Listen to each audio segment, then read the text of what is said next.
morning, good afternoon, and good evening.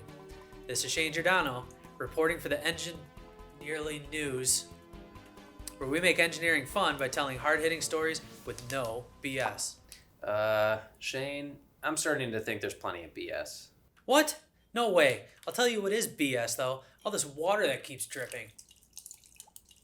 Nick, dude, help me out. I'm trying to deliver a news story here, and my desk is getting all wet. Bring me a bucket.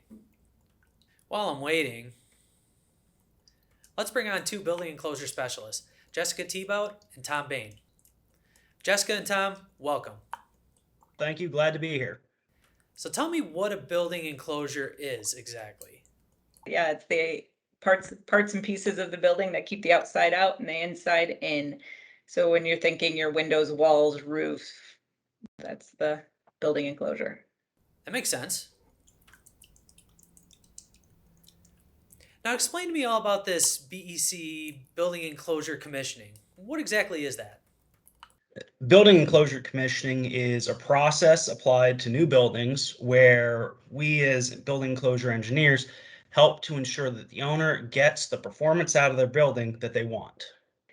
Building enclosure commissioning is somewhat of an off branch of commissioning as a whole. Commissioning has been known mostly in the mechanical systems of buildings. So mechanical commissioning has been around for quite a while.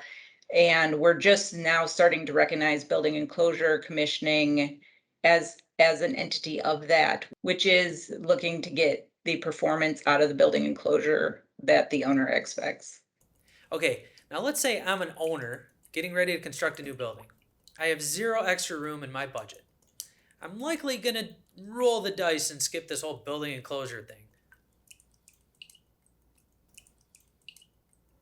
It's a brand new building. It's not like water is going to be leaking anyways, right?